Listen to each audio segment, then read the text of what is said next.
Hey everybody, Dr. G here. I'm a clinical and forensic psychologist as well as a body language expert, and today we're going to be analyzing the behavior and body language of President Trump as he talks about the conflict between Israel and Iran. Before we get started with this, a couple of quick things. One, I wanted to make sure you know this is not a psychological evaluation of any kind. These are just my opinions. In addition to that, I do want to remind you to like and subscribe if you want to see more content just like this. All right, let's go. Mr. President, have you given the Iranians an ultimatum?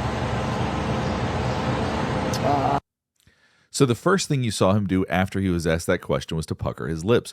We oftentimes associate puckering your lips with doubt or concern. So as he hears the question of whether or not he's giving them an ultimatum, it's something that he's having to think about. There does seem to be concern there as he was asked that. Mr. President, have you given the Iranians an ultimatum? That's the position right there. You could say so. But then as he says, you can say so, he opens his body up, he lifts both arms, both shoulders. We do typically associate that with somebody being honest. So as he's saying you could say so, that does seem to be a very genuine response about whether or not he's given them an ultimatum. They know what's happening. Maybe you could go with the ultimate. You'll also notice that right now his chin is positioned high. He doesn't feel defensive or concerned or anxious about talking about this. He doesn't seem to be worried about the situation. He's showing a lot of confidence in this right now, and he's not feeling the need to protect his neck or to put his chin down, which we oftentimes do when we're feeling defensive. Ultimatum, right? What essentially was that, though? What do you mean? I don't want to say it. Look, give me a break. What about the So when he said, I don't want to say this, look, watch his mouth right here. that, though? What do you I mean? don't want to say it. Look, That look right there. He's doing a look of disapproval as he puts his lips together, as he does this look right here. He's disapproving of the question. He doesn't actually want to respond to it, which he's not responding to. give me a break. What about the paramount? Now we're going to jump to a different segment where he's asked more direct questions about this in front of the press. Really terrific, good people. Is there a possibility of next week or sooner that these Well, I don't know how much longer it's going to go on. I mean, they're totally defenseless. They have. There's that same look of disapproval. The mouth position is a little bit different, but it means the same thing. Watch this right here after this question was asked. Really terrific, good people. Is there a possibility of next week or sooner that There's the same look of disapproval. His hands are opening. He's showing disapproval. He's trying to show people he disapproves of this question or disapproves of something about what's being asked about whether or not something would happen within the next week. Well, I don't know how much longer it's going to go on. I mean, they're totally defenseless. They have no air defense whatsoever. We've totally captured. We've totally captured the air, Brian. Mr. President, you've been fairly compassionate towards the Iranian people. I have been. It's human. The human beings. I know a lot of people from Iran, from New York, from Washington, mostly from New York. They're incredible people. They're smart. They're energetic. They can be difficult, but so can you. No, they're great people. They're smart people. And those people are getting the hell beat out of them now. And it's really a shame. It's so stupid. It's so stupid. It's another one, Russia, Ukraine is so stupid. Would have never happened if I was president. You guys agree with that, right? Would have never happened if I was president. Putin would have never done it. And I spoke to him yesterday, and I said, he actually offered to help mediate. I said, do me a favor. Mediate your own. Let's mediate Russia. So earlier I pointed that he had his chin up when talking about the situation with Iran. Now, as he's talking about interacting with the Russian President Putin, you see him lower his chin a little bit. So there may be some defensiveness when he talks to him or when he interacts with him, because as he's repeating what was said, you see the body position change. Watch this right here. Mediate. I said, do me a favor. Mediate your own. Let's mediate Russia. See, his chin goes down just a little bit, which might mean that he feels more of the need to protect himself when talking to other certain world leaders. First, okay? I said, Vladimir, let's mediate Russia first. You can worry about this later. But I think that's going to work out too, but it's so many people have been killed.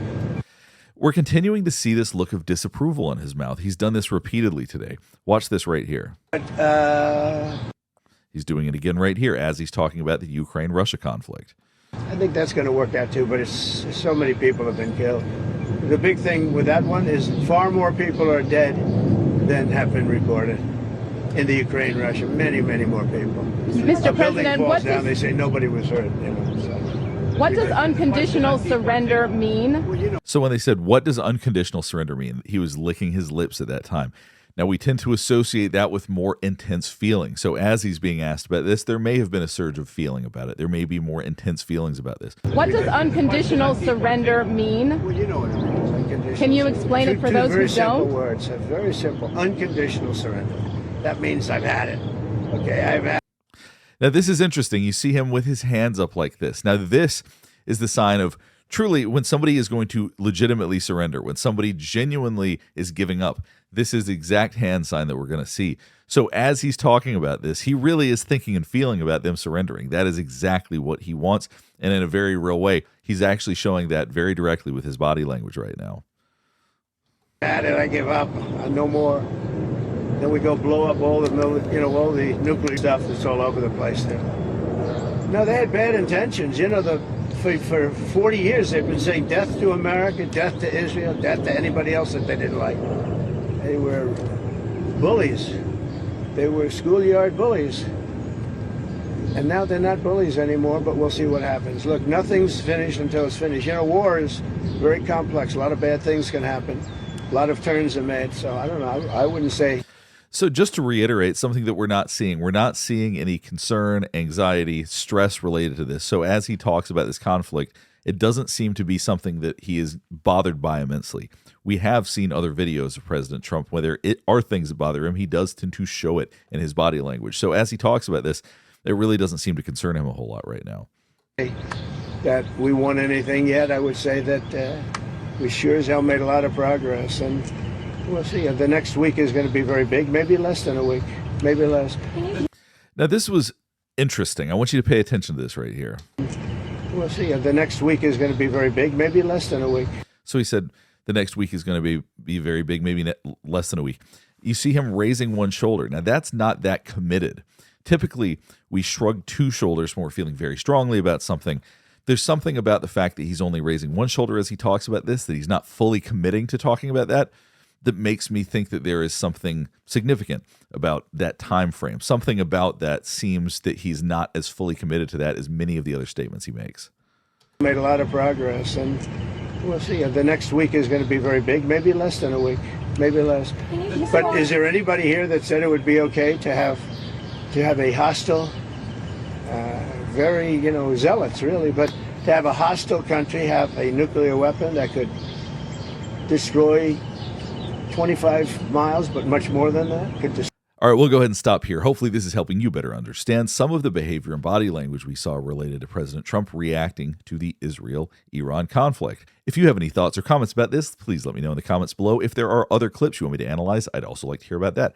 Last thing before we get finished up is I do want to remind you to like and subscribe if you want to see more content just like this. All right, thanks for watching.